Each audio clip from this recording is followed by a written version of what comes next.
Hey guys, I'm Kim, and I'm on here to talk about my husband, Dr. Newt. So when I think about my husband Newt, I'm reminded of Clark Kent. Now, I don't know if you guys know Clark Kent, also known as Superman, was the one that would fly through the sky, and here I come to save the day. And the concept of Clark Kent highlights that the idea of great power comes great responsibility.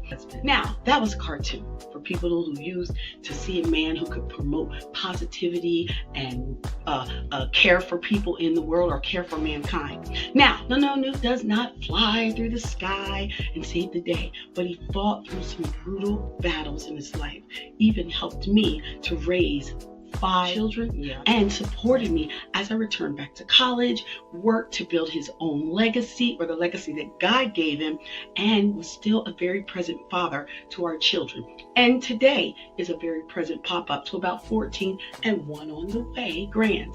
Now he knows all of them by their personalities too. He's still that man that wakes up in the morning with a big old smile and says some of the sweetest or funniest things that motivate me throughout the day. No, he is definitely not Clark Kent, but he is a Superman.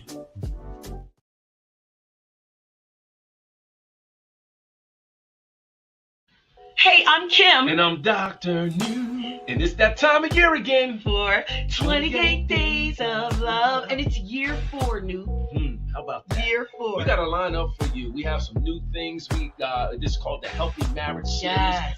Going from the 3rd of February through the 28th of February. We have guest speakers. We have interviews with marriage couples. We have panel discussions, live panel discussions. Yes, at our church, 260 Lafayette Street, every Thursday evening. And you can come and be a part of the studio audience. Everything happens at 6:30 p.m. and we broadcast it live on our Facebook page, our 28 Days of Love Facebook page, and our YouTube channel, Launch 360 TV. Listen, You don't want to miss this one. We're celebrating, we're making big and making large the institution of marriage because covenant is real. Yes, it is. And we have so many special guests starting out on Monday, so you don't want to miss it. Check out our lineup, and we can't wait to see you for 28 Days of Love.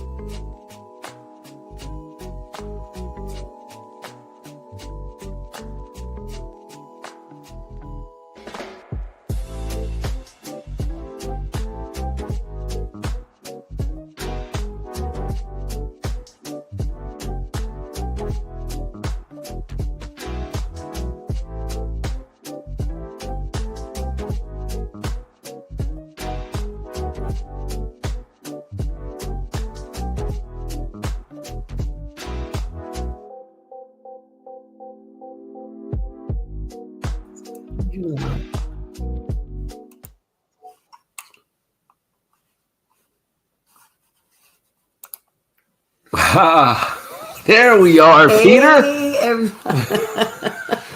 Welcome in, everyone.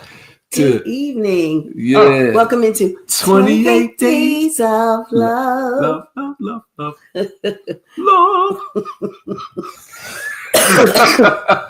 Well, I am singing a little lower right now, so it's kind of hard for you to find. I just my little voice is doing. I just get all tense when it comes time. It's not a choir. I need a choir. 28 Days of Love. I need a director out there. Look, every night I drop the mouse. It's time to let the mouse go. Put it over there. Hi, everybody. Welcome tonight.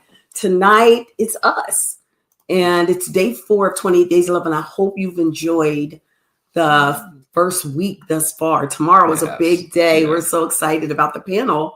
But we're hoping that you've enjoyed everything. Snow. And if it snows, the panel will be online, But we really want that live panel. We want those singles to have an opportunity to share. So we're going to have that single panel regardless. We do.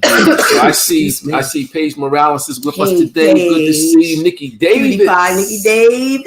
Oh, look, my girl is shy. You got, okay. Look, she don't get on YouTube. She don't get on no Facebook. We got Victoria Seals. How are you, girl? Doing? I see. That's all I see. I don't know. You done messed up. Well, I got them all off. So it's so good to see you guys. Give y'all some hearts. Yeah, give them some love. Give you some hearts. There's some hearts for you. Hearts. You can these remember little heart candy, the cinnamon ones? Mhm. They bomb. I used to take a whole mouthful of them, And baby boy. probably have red teeth too, right? That's all right. That's all right. Breath can stink. Well, there you go. Mhm. So, guys, so glad that you came back to join us. 28 Days of Love is so important as we believe in promoting healthy, strong marriages and family. Yeah. And, Newt and I started this journey 4 years ago, and we just went out on a limb and just trusted God to really promote. And the goal was not necessarily to see how many people would participate or watch, but if we could put something out there that would promote marriages, because we know the narrative out here is that you don't need this, to not promote marriages or to create another form of marriage. And we just really believe in what the Word of God says. Right. So tonight we're going to talk a little bit about that as well. Yeah. She's looking at me. I guess I'm supposed to start, right? Yali, I'm putting it on him. Hey, crazy girl. I was trying to think about how we came up with this idea. I couldn't remember it today. I was like, it's just how did it start? Yeah. Out. I think I remember. You do? Okay. All right. So it must not be a good story. No, it's a great story. I just remember, you wanting to promote healthy marriages, and I came up with the idea for 28 days. See, she came up with the idea. That's why I didn't want to say it, because I didn't want him to think that I was trying to take all the credit. But No, really, Newt has been a fan of promoting marriages because we've seen so many things that promotes the opposite. And we believe in what God's word says. And so we're like, why is it that we as married people have to stand back? Right. And he's always said about, healthy marriages make healthy children and healthy communities. And so it just continues on. Give me some props now. Y'all hear that? I'm giving you props because they're real. If there were no props to give, I'm not going to give them. But no, because those are things that you've always said. Oh, okay. Did I? I think I remember now. We were doing launches. And that's how, okay. We were doing launches. We used to do every Saturday. Hi, Tess. I'm still 3 steps behind her. Y'all, she'd be moving fast. No, I don't. Yeah. She'd be like, hurry up. That's what Lisa said. That's what Lisa said. Hurry up, sir. Yeah, hopefully you guys enjoyed Lisa and David yesterday. They were so amazing. Yeah. If you didn't, you can always go back and watch on our launch page with Kim and Dr. Newt, as well as Dr. K. If you didn't catch Dr. K, please catch her. Yes. Go back to our launch page. Yes. You will see and hear those nuggets, especially if you are in need of that one-on-one counseling. Dr. K's got it for you. Okay. She's certified. Hey, Wub. What's going on? What's going on? All right. So we want to get started because time goes so fast when we get on here. So I messed up your introduction. You had a super leeway into the whole piece, and I messed it up. I messed it all up. You didn't mess it up, honey. So let's just talk a little bit about the purpose for marriage. So you're going to get a lot of tidbits. You're going to get a lot of tricks, and I don't want to call them tricks. Advice. That's the word I'm thinking of. Everybody's got You're going to get a lot of advice throughout this month with all the lineup and the people that we have, and you're going to share a lot of that. So we thought, let's take a step back and let's talk about the why. Why be married? Why for marriage? Yes. What is it all about? And we want you guys to type in the chat tonight because, we are very interactive people. Yeah, we like to get your feedback. My glasses He's going to put his glackers on. Like my nephew said, your glackers. They're not clean. Dusty. But we want you all to type in the chat. My sister is good. She's fast. Listen, them's fast hands. Fast thumbs. Fast thumbs. Yeah. What if you had to answer why marriage is important? Please type in why is marriage important? Why? Why do you feel marriage is important? Yeah. So as you're doing that, I'm just going to just keep talking because there's a delay from where we are to where you are with Facebook. So if you don't know the purpose of a thing, then you are going to either abnormally use it or you're going to miss the use of it. Yeah. So if you don't know the purpose of a thing, it's going to be abused or misused. Yeah. There's a difference between abused and misused. So when you abuse a thing, you use it for the wrong purpose and it's damaging to that thing. When you misuse means you miss the use of that thing, then the purpose that it's supposed to bring to you, the convenience or the productivity it's supposed to give you, you miss it. Yeah. You don't get it. Right. So we have to understand the purpose of things. Mm-hmm. And that's why we think it's important to understand the purpose of marriage. I was reading in something from Dr. Miles Monroe before when he said, you go out and you purchase maybe a TV with a remote control and you get mad because you can't figure out how to operate the remote control. And he's saying you look foolish being mad at the TV and the remote control when the whole time there were instructions and you never used the instructions to understand how to operate the TV and the remote control. Right. And that's the same thing the Newt is saying here. If you want to know what marriage is, the purpose of it, why it's beneficial, then you go to the rule book, as Kevin Ewing says. You go to the rule book, and the rule book is the word of God. What does the word of God say about marriages? Yes. So let's just look at a couple of scriptures. We're going to go to Genesis, the first chapter. Look, they're writing their responses. Right, responses. Let's see what we got. Yeah, Wubby says it's ministry. Victoria Deshill says because it's essential to God's plan.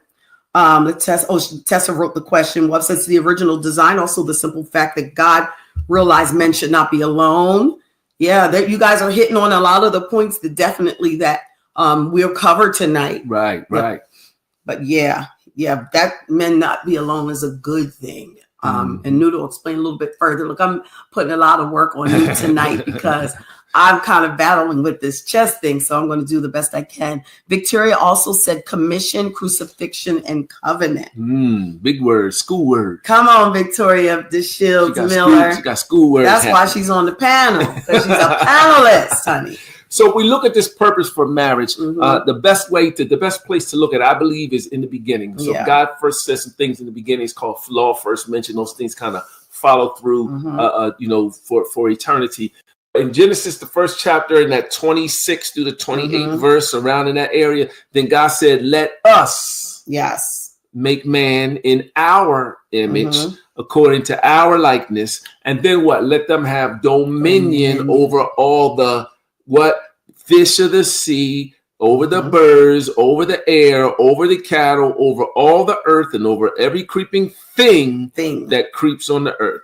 So he never gave us dominion over another man.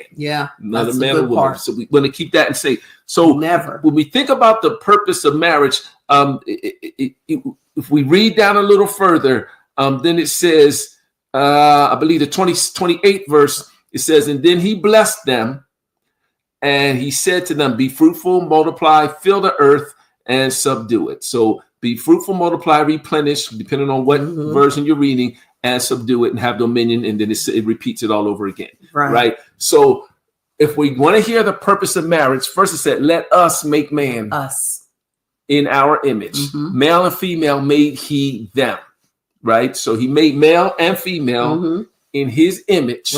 Right. So and in his likeness. So if we're in his image and his likeness, then the purpose of this first couple, this married couple that was joined together, make us man, make us them, was to bring glory. There it is. To God, to glory of God to all creation. Yes. He made us in his image and in his likeness. Who was he? He was God. So he was manifesting his glory in physical form here on earth. And that came through not just Adam alone. It came through Adam and Eve. Made he them, male and female. So the two of them together was the display of his glory in all creation. And then think about it. He's the Trinity, right? Three but one. Let us make man in our image. So we again, in that same verse, marriage was the depiction of unity. It was demonstrating the unity of the kingdom. So here's some purposes in marriage that are bigger than some of the physical things that we come up with a lot. So when God is joined, let no man put asunder, right? So here's another reason. I want to give you. So in his likeness, first to display his glory, to all creation. Second, to a demonstration of the unity of the kingdom.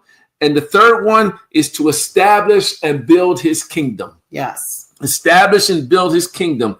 So in verse 28, which we already read, it said, then God blessed them, and God said to them, be fruitful, multiply, fill the earth and subdue it. Mm-hmm. He gave them a job. That part. He told them, listen, work, build this place, mm-hmm.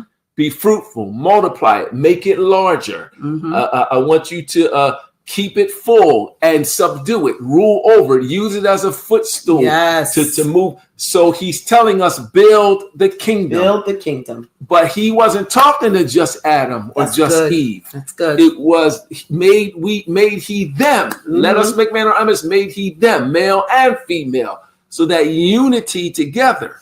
Mm-hmm. So we're still talking about the whole time is marriage. Now the word marriage didn't come up till later in history. Yeah. Right. But right. This the concept of marriage. Here's the fourth reason. Mm-hmm. The fourth reason was companionship. Yes. You say, yeah, I know that. So I'm not just talking about that physical desire, the companionship. I'm not just talking about her ankles, right? I'm talking. When he's talking about companionship, go to Genesis, the second chapter, mm-hmm. The 18th verse. Let me. I want to read it to mm-hmm. make sure I say it right. That's good. It said, and the Lord God said, it is not good that man should be alone, mm-hmm. all one. I will make him a helper comparable to him. Mm-hmm. Right. So this is, he doesn't want us to be alone. Why? Or all one. Or all one. Explain that. So all one. So when he made Adam, mm-hmm. and there was no Eve. Right. And he thought about it. This is new. This is the NIV version, the New International version. Right? So he's looking and saying, listen, well, I want them to further the kingdom. Right. So I need them to multiply. Mm-hmm. We're going to need two parts for that to happen. Mm-hmm. There's a job for them to do. To take care of this garden. Mm-hmm. Well, that's not just physical. It's going to be nurturing. It's going to be so I need another side of I need balance in this. I need mm-hmm. harmony on this. So all one alone, all one is not enough. Two is better than one. So that companionship, what it was saying to us is, listen, I'm putting you together mm-hmm. so that what you produce can be greater than what you would produce alone. I'm putting you together so that your outcomes are more productive. Yeah, that's good. So we have purpose for marriage is to display his glory mm-hmm. To all creation, to demonstrate the unity of kingdom, to establish and build mm-hmm. his kingdom, and companionship. But companionship so that we can produce a better outcome. Mm-hmm. For example, Kim speaks into me and I speak into her. And what do we know? Faith cometh by hearing. So she's my faith builder. Mm-hmm. I'm her faith builder. We watch for each other. Mm-hmm. We prepare for each other. So that's what companionship means, not just the physical touch. And the fifth reason, final reason that we'll talk about today, we'll throw out is covenant. Yeah. And many of you guys typed it in. Yes. Mm-hmm. Marriage is covenant. It definitely is covenant. So let's just real briefly talk about covenant. Mm-hmm. Covenant is not just a legal agreement, right, or some contract that you set up. So a lot of people view marriage as a contract. Right. We went and got a marriage license. A certificate. Yeah, and we stood in front of the dude or the lady, and she said a few words. We kissed in front of everybody. We spent $10,000 on a reception, and that's our covenant. No. Yeah. That's a contract. Right. That's what that is. I can break a contract at any time mm-hmm. I want. Mm-hmm. It might cost me a couple dollars, mm-hmm. but I can break a contract at any time I want. Right. I can buy it out or whatever the case may be. But a covenant is different. Right. A covenant, if you look at Genesis, I think it's 2:23. Mm-hmm. 2:23, it says, what does it say? It says, and Adam said, this is now bone of my mm-hmm. bone mm-hmm. and flesh of my flesh. Mm-hmm. Adam realized that they had seemed together. And just to add to that, that the Bible basically clears it up and shows us that the Lord presented her to Adam. So there was no marriage ceremony. Right. It was a presenting that this here is, this is she. Yes. You can even name her.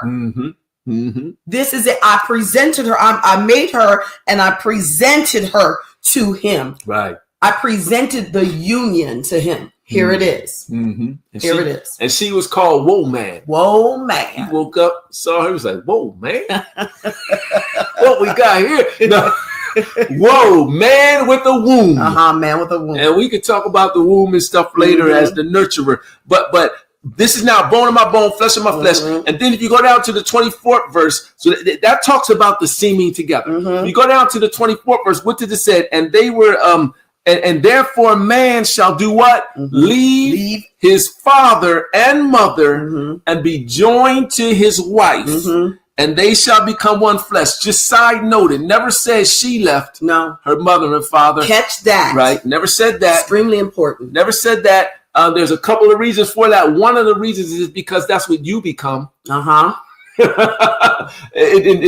got. And also you may still need your mother for as a woman. You may still need that training to learn and understand how to be, how to do things. And then back in that time, women relied, they actually worked together. A lot of them worked together. So if you're looking at stories in the Bible, there were people who were still part of families. They still stayed together, but the husband didn't. He went to her family. Right. And so that's why it didn't say she leaves. It claims he left. So if we're looking at the he left, mother and father, who are mom and mother and father to you? They are your source, your Abba for your bloodline. Right. So when we talk about covenants, the original covenants, when we talk about covenants, they were sealed by blood. They were it was more than just something that was written or agreement to say. It was more than a shake. It was a becoming one of the life force of blood. So when he left his bloodline, where he came from, and he cleaved with his wife, they now created a new line, a new covenant, a new mixing of blood. Yes. And for those of you who may not know the story, I think we might have talked about it years ago, where the man would actually pay whatever he paid. He have his bride after the marriage. The people in the village would wait along the outside of the village, waiting for him to become intimate with her so that he can show the blood on the sheet saying that basically this has been established, or that she waited for him. So this bloodline thing is serious. We're not going to get into it tonight, but that is something that happened. He would use that sheet and hold it up, and the people in the village would wait to see it to make sure that this has been established there. Right. So for tonight, for purposes of the law first mentioned, right, that covenant is greater than just a contract or an agreement. Definitely. It is a leaving of the life force or the blood that had established you. And it is now cleaving to your wife to create a new one. A new bloodline. Yep. A new covenant. That's why divorce is so. It's why it's difficult. Yes. God didn't like it too much. So I'll give you the 5 again, and then we're going to move on. The 5 again. The purpose for marriage is display his glory to all creation, right?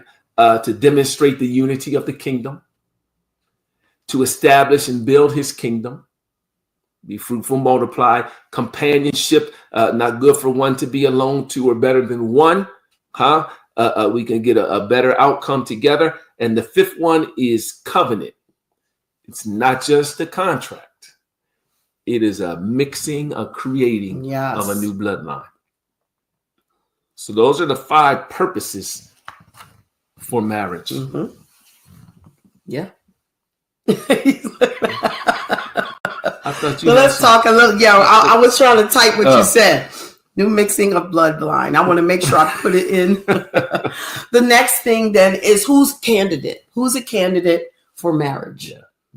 who are good candidates for marriage. And some people think just because they want to be married, that they're a candidate for marriage. But I think it's a little bit deeper, and understanding whether or not you're a candidate for marriage. It doesn't mean you shouldn't be married, but it means we need to change our mindset. Yes. Because a candidate for marriage has to be a person who is self-sufficient, who's content within themselves, that if they do not get married, they are okay with themselves. And when you start, when you stop worrying about, my time is ticking and I don't know if I'm going to ever get married. If you stop worrying about that and you worry about your vertical covenant with the Father, your marriage this way, then you are a candidate for marriage. If you focus more on this and not the horizontal one, you are a candidate for marriage. So to be quite frank, if you're focusing more on the horizontal one, then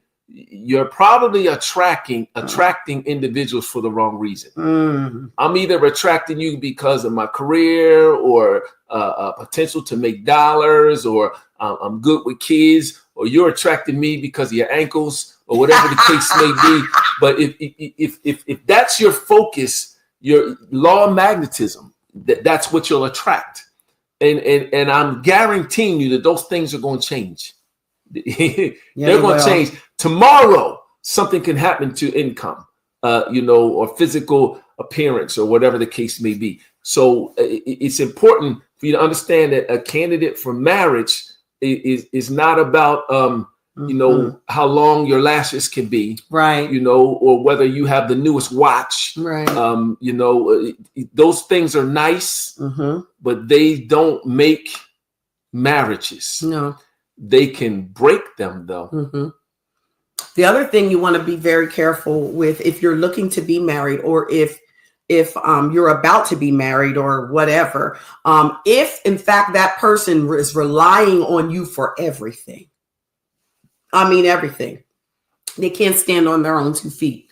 They don't know what to do without you. They're just totally crumbled. If you're not, those people are not ready for marriage. That's good. That's good. They haven't established that contentment inside. That relationship this way isn't focused, isn't set, isn't content, isn't established. We're focusing more outward or hanging and clinging constantly. You'll get that opportunity once the marriage happens, but you don't want to get, matter of fact, Newt used to say it all the time. Kim did not need me and he did not need me. That's what we're talking about. If Newt would have never came, I would have been okay with me and my Savior.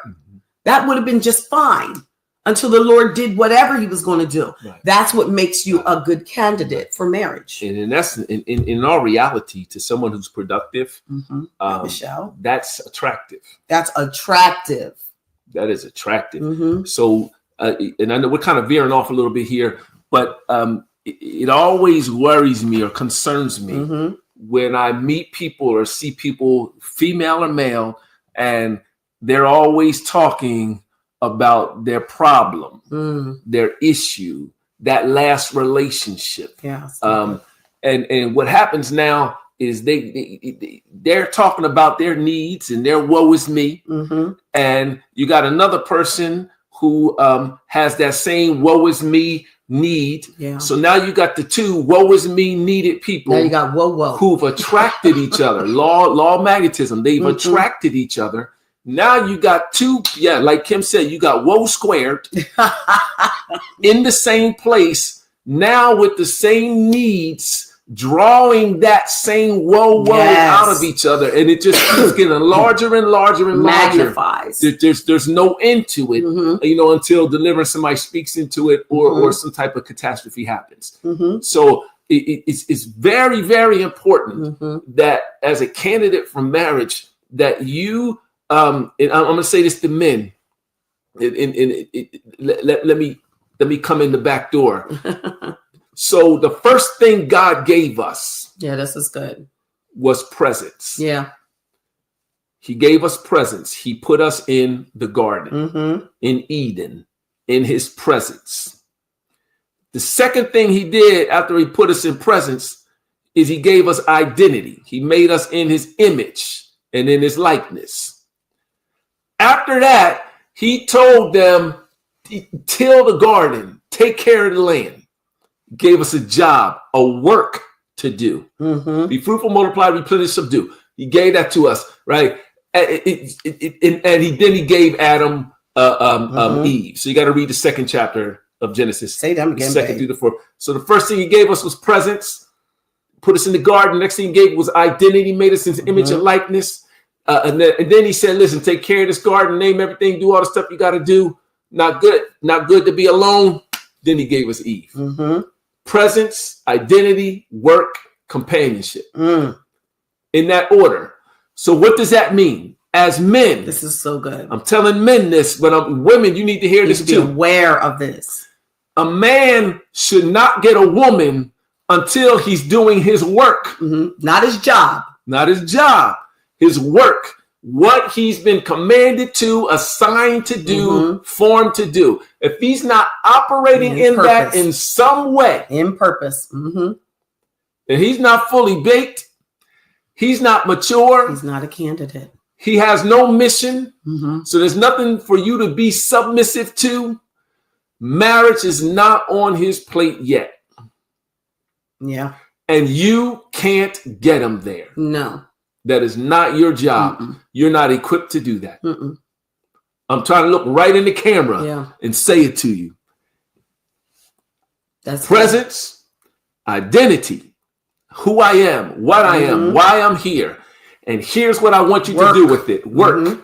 Work. Now here's someone to help you. Scripture, work. I must work the work of him that sent me while it is day. For night comes when no man can work. That word work has nothing to do with the job. It has everything to do with your purpose and what God called you to. And if he is not walking in his purpose, then he is not ready for you.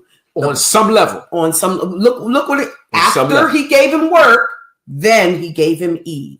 So if he's not at some point, some way, some shape, some form, doing the work that God called him to do. I mean, he may not be at the end of it. He may be at the beginning, and we don't despise small But he beginnings. knows what it is. But he knows what it is. And he's committed and Yes. devoted to it. He's moving toward it. Yes.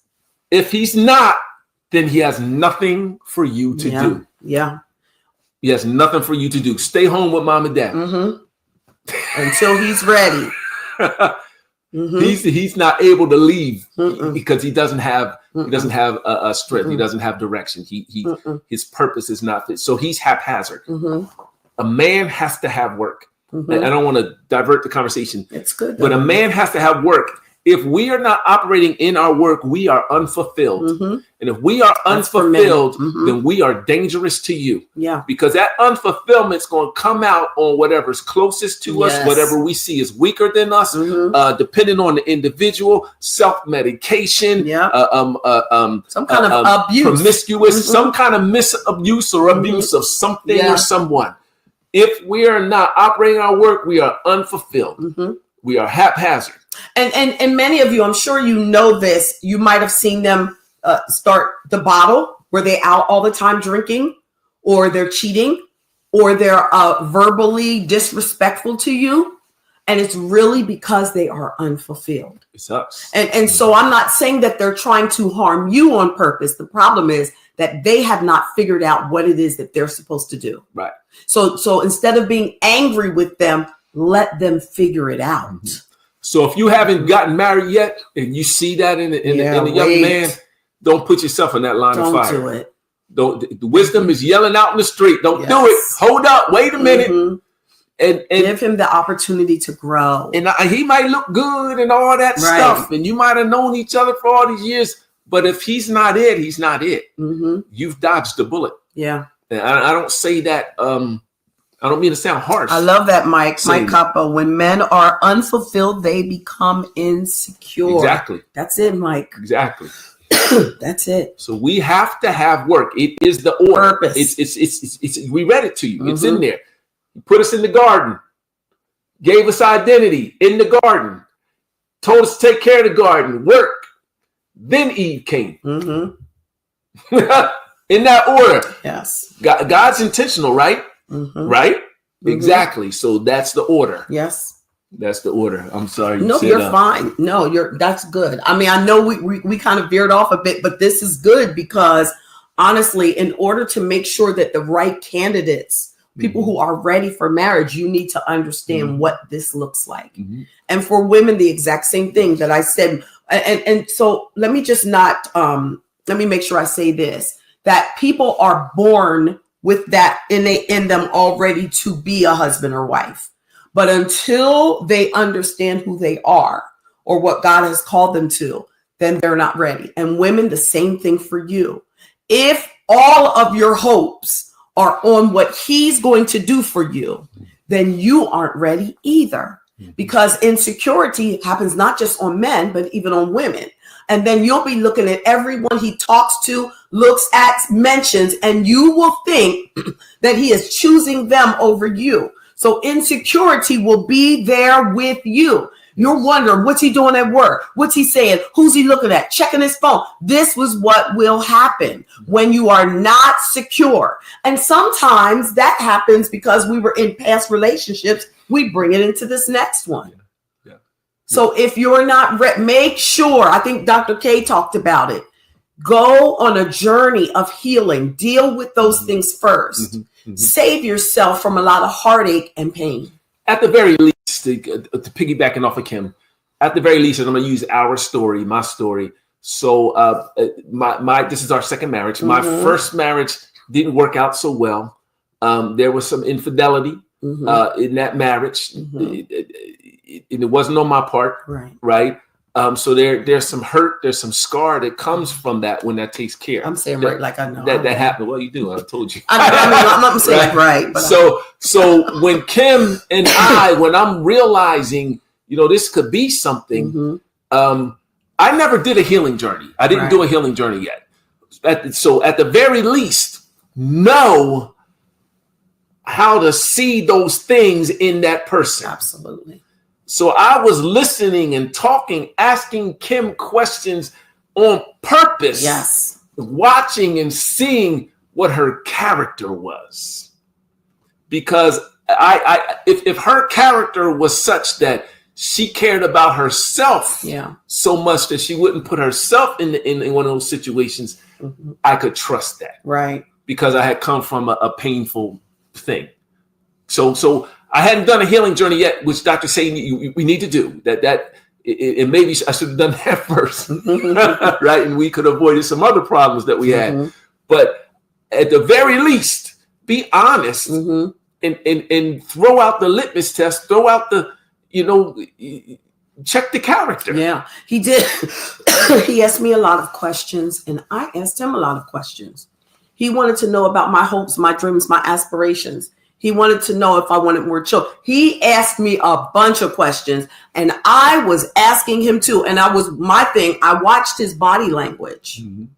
I watched to see when I asked him stuff, how he moved. I watched his eyes. I paid a lot of attention because I had just come out. Yeah, I had just come out of a heartbreaking 16-year marriage. And so I paid close attention because I had just come out of that mess. So I was watching to see how he moved. If his eyes went to the left, I was like, okay, he lying. So those are things that I learned that stuff just to see body language. But when I saw, I'm left-handed. Yeah, he's left-handed. But I know. But I mean, those were things I paid attention. I looked at him and I answered those questions straight up because the way I felt about it at that time was it didn't matter. Yeah, don't need it.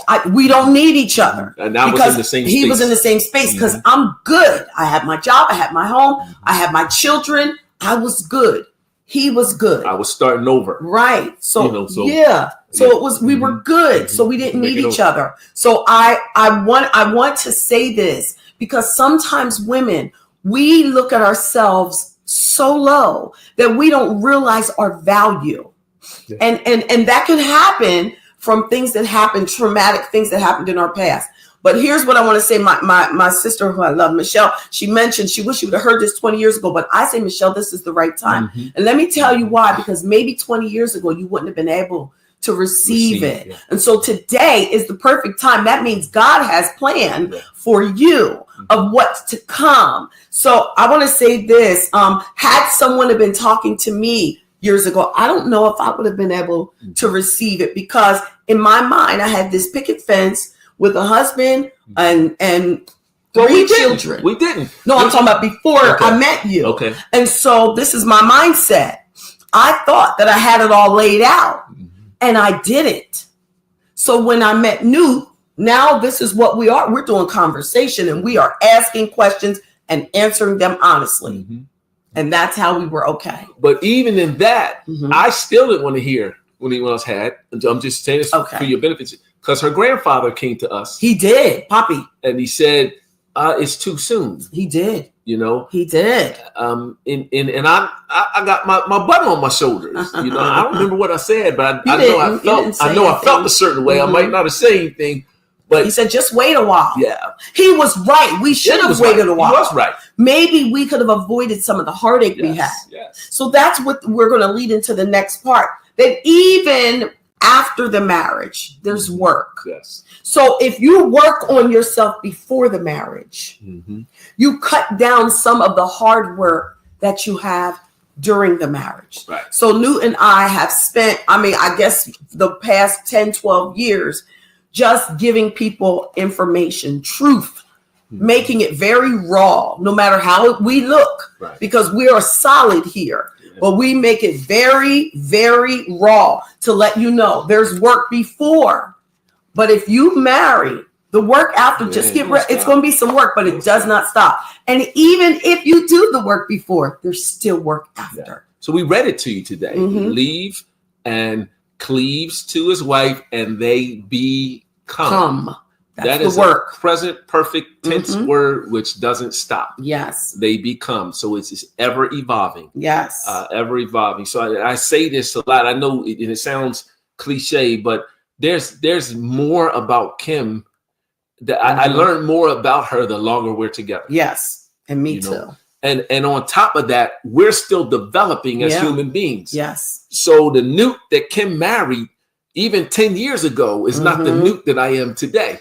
You know, physically, mentally, spiritually, academically, financially, I'm a different dude. Yeah. I'm continuing to evolve, because when you stop learning, you start dying. Yeah. Right. So I'm continuing to evolve.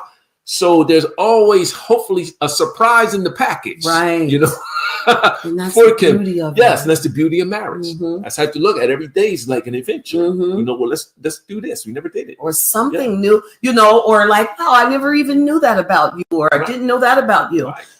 So, there's so many things that we can say. We want to move on because you guys know that we wrote a book.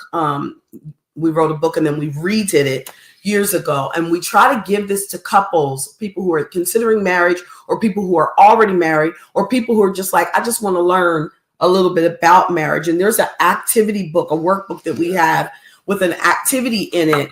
And we want to just talk about that. Once you've decided to marry, once you are married, you know, the work that we said continues. So, yeah, and it's a shameless plug today, because honestly, I feel like this here thing is so valuable that once you are married, I don't know how many of you have grew up with things that were said about you, words that were said about you, that you're bossy, or you're controlling, or you're this, you know, or anything like that. And you've heard those words, because as a little girl, I was placed in the position of being in charge of my mom's kids. Right. And so I was bossy. I am a little bossy girl, because those were things that I was taught to do. I was left responsible, whether or not I was ready for that responsibility or not.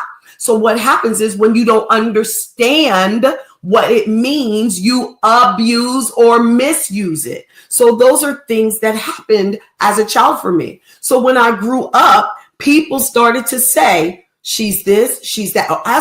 From a child up, these are words that were said about me, that I was selfish, and I was like, I'm definitely not selfish, but these were words that were said about me. So what happens when you get married and you come into this relationship with these words? What is it that my husband can do? How can he help me to walk out of this, walk out of those previous words? what can he do? Now, Miles Monroe talks about when you marry someone, and I'm just going to paraphrase. He said, when you marry someone, you are not, you won't end up with that person pretty much you've married. What's going to happen, because your soil, she's going to grow in you. And because I'm soil, he'll grow in me. So what will evolve eventually is this beautiful thing that grows. And so Newt and I are soil for each other. Now, how is it that Newt can help me walk out of those words, those negative words that I've heard all my life about myself? It would be so that he would be able to identify what the negative word is and flip it. And so that's what we've created in our workbook. Right. He's still typing. I was trying to figure out, I was trying to type the link to the book. We can do that then. And I don't know if I'm just going to post it. Okay. Maybe I did it right. Maybe I didn't. So it's in the chat. So this book, it's a 10-chapter book. And for each chapter, we have activities. So there's a written book. We suggest you get the book and read the book, but get the workbook as well. So the workbook is meant for you to do separately. Yeah. It's meant for Kim to do activity 1, me to do activity 1 separately. Yeah. And then we come together and we compare what it is that we have. So we want to go through activity 5 with you today. And it is in chapter 7 and 8. And Kim kind of laid it out. So basically it's a chart. Yeah. And we call it the gift in my bag. The gift in my bag. Yeah, I love it. So Kim said it, a lot of times we have traits that were looked at as negative, and we caught flack for that, right? All our lives. So we've accepted that this trait we have is negative. Well, God made us with that trait. So if the trait that we made, you're saying God made a negative thing in me? No. Well, maybe I'm just not using it correctly. There's that mindset change. Yeah, maybe there's something more to it. Maybe I don't have it in the correct arena. Maybe because of the people I've been around in the arena that I've had to operate in, this gift or this trait doesn't match. I've been using it as a defense mechanism there, or a wall or something, and that wasn't the purpose for that trait. I haven't taken the time to develop it and use it and put it in the right place. That's what your spouse does for you. That's that part. So when he's ready, for his work. So, for instance, it's kind of hard for you to see, so I'll just say it. I'll talk it. So it's a chart, and this chart has 4 columns on it, and you can actually make it yourself. So I'm giving this to you for free, but please buy the workbook, right? It's easier. So, the first column is the personality traits. You want to list something that has been, listed as a character issue. Yes. So Kim used the one bossy. That's actually the example we have in there. So you've been called bossy, bossy, pushy, whatever, loud. They always gotta be seen, gotta be heard, whatever it is, right? So that is a trait that you've been labeled with, and you've accepted it as negative, right? So what's the behaviors, that come with that trait?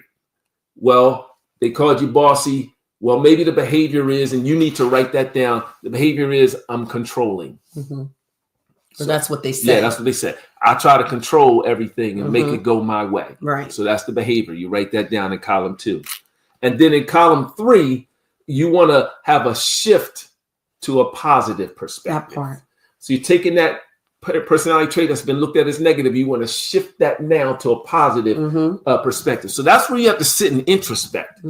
So how can I take bossy and controlling everything and make that positive? So I might need to talk with Kim. Right. So can I just interrupt here? One of the things that Newt did is Newt started to see the leader in me. He started to say, you know what, you might not know it or not, Kim, but you're actually, you're this, principal and stuff like that. But he could see the leadership where I could only see the bad things about myself. So as my husband, he then could say, it's not that it's this. What it is it's this. And they probably didn't know how to handle it. So he could see the good things in me where I could only hear what was being said about me. Right. So that bossiness as a trait, the action of controlling, having everything your way, the shift to the positive perspective, that's a leadership quality. You're a leader. You just don't know how to lead. That part. You have a tendency, a desire to influence and impact things. That's why you're so you want to see it happen. Passionate. Yeah, that passion you have, you want to see it happen by what you see, the direction, the vision you see. That's a leader. A leader does that, right? But you don't know how. Don't know how to lead. It's coming out wrong. Like I said, maybe you've been in the wrong environment, right? Where you had to use that to stay safe or to keep people away from you or whatever the case may be. So now you're in this safe place, right? In this covenant, in this nook of safety where we're on the same team, where we're blending together. And look what I can do. I can help you say, so what new actions are you going to do? Right. That aren't those behaviors. Old behaviors. What new things can you do now? So you're operating as a leader and not just somebody who's bossy. So you can say, okay, well, I'm confident and I'm organized. Right.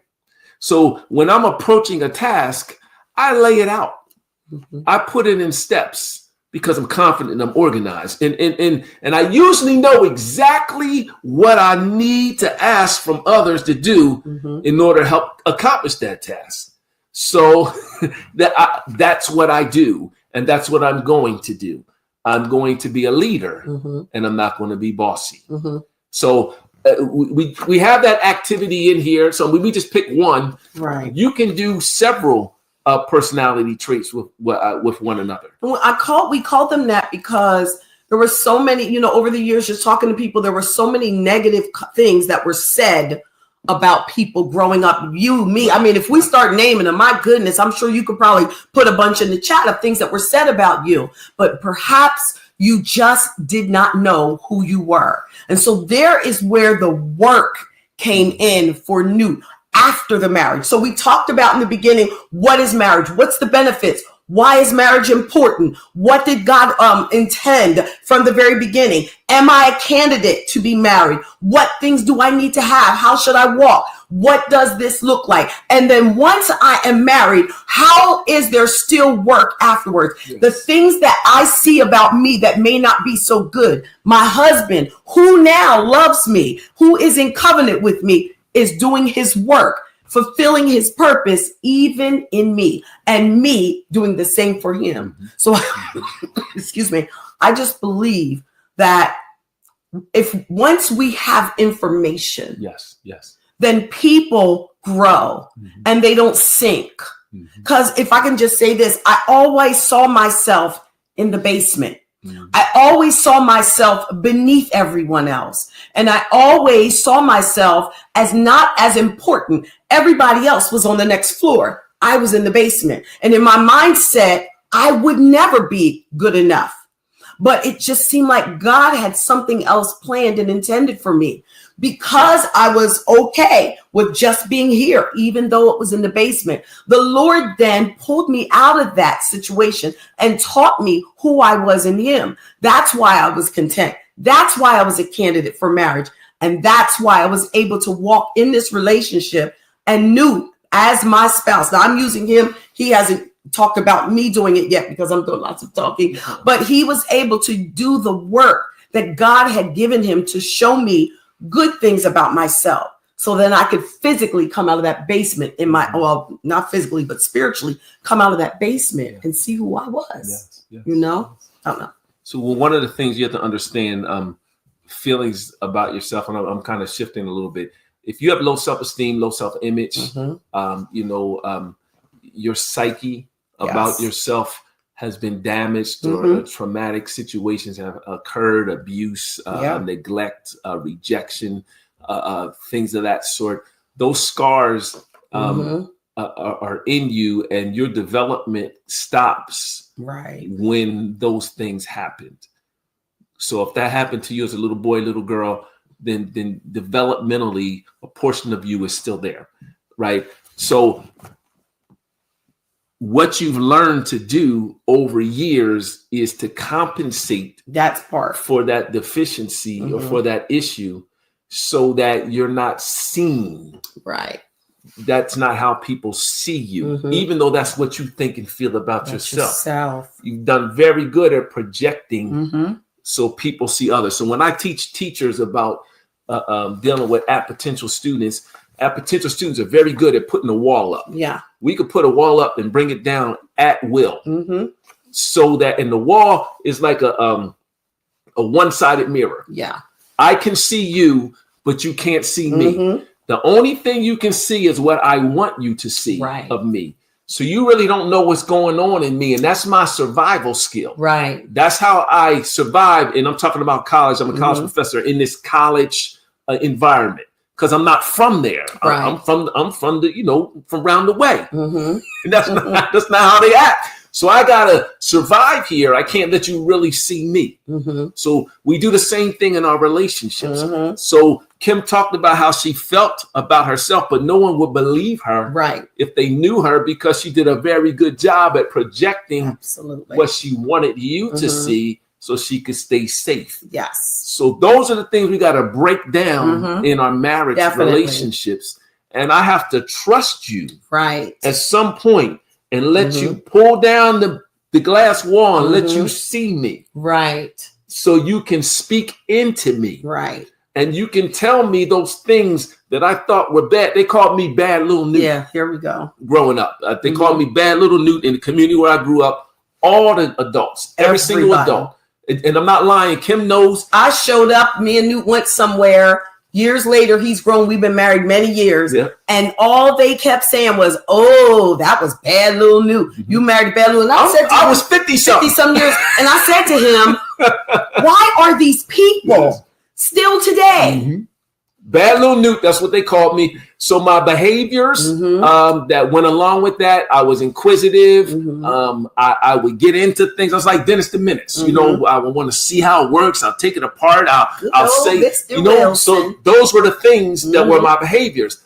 But somewhere along the line, a gentleman, and his name escapes me. I'm looking right at him right now. A program I went to, Prime.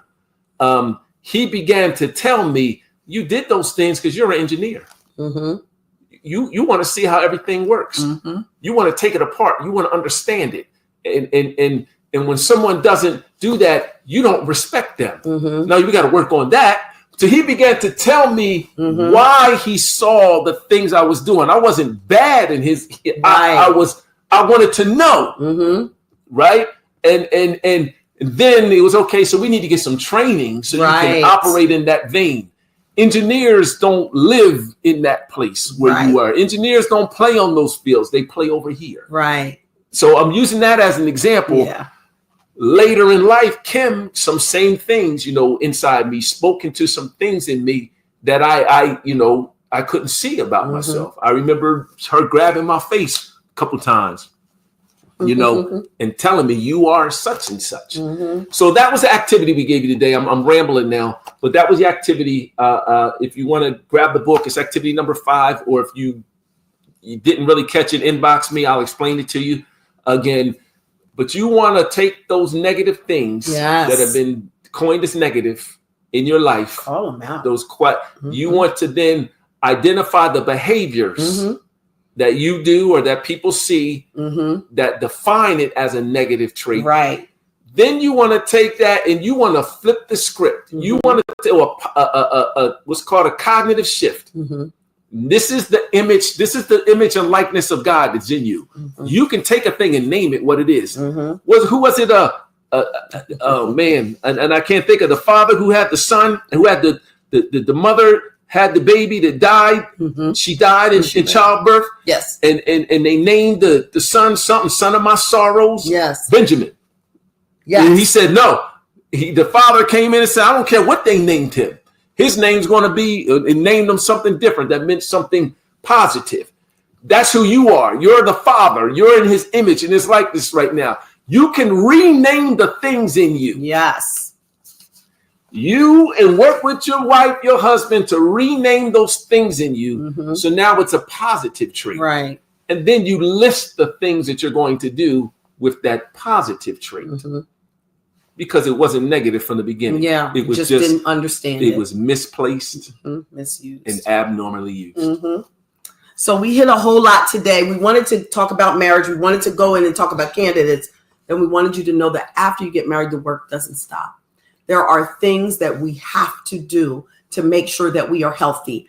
This is the Healthy Married series. And so sometimes those healthy things don't always feel good when you're talking about them, but they are good when you address them. So we wanted to make sure we talked about that tonight.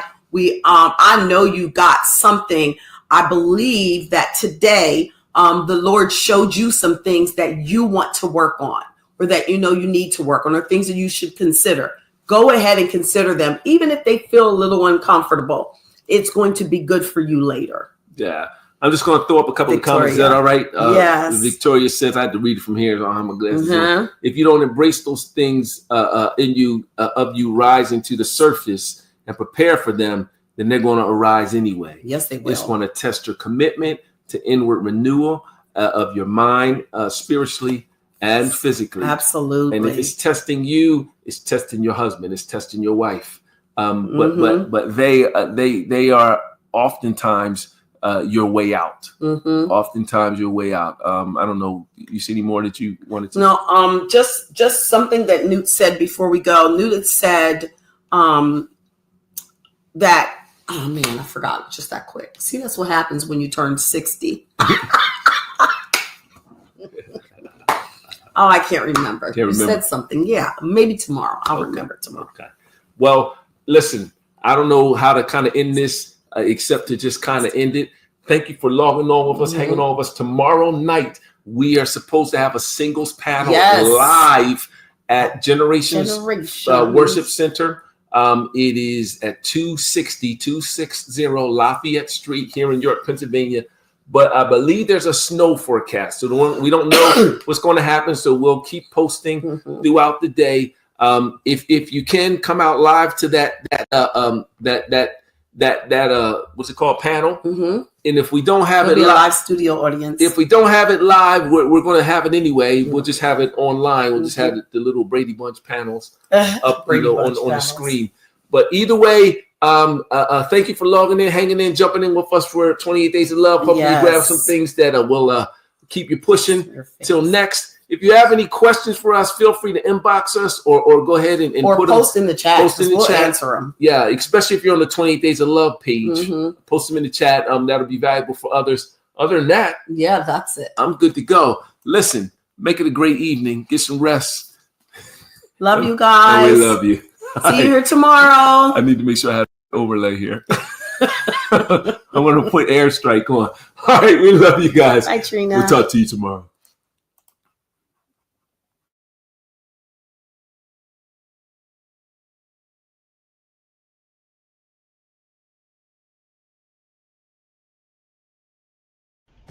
Hey guys, I'm Kim. Hey, we are back. Hey, I'm Kim. And I'm Dr. New. And it's that time of year again For 28 Days of Love. And it's year. Hey, we are back. And it's day 4 of 28 Days of Love. Jeez. I'm Kim. Dr. New. Well, we've been talking about marriage, and you guys have heard so many powerful people sharing their life and some of the things that they went through in their marriage, how to make it healthy. And since we're talking about healthy marriages, we're going to continue. And guess who's on deck tonight? It's us. That's right. It's Kim and Dr. New. So we hope you join us tonight. Yes, make sure you share it with your friends. Right, 6:30 tonight. If they're looking to be married, if they are married and having a difficult time, if they don't understand the value of marriage, please invite them tonight. If you would like to be married, but you want to know a little bit more about what this thing is about, please join us tonight because we're going to talk about all of those things. I think we're going to come from a little different angle than we usually come from. So I'm excited about the night and can't wait to see you there. All right. We'll see you tonight at 6:30 on Facebook Live for 28 Days of Love. Thanks, Snoop. See you tonight.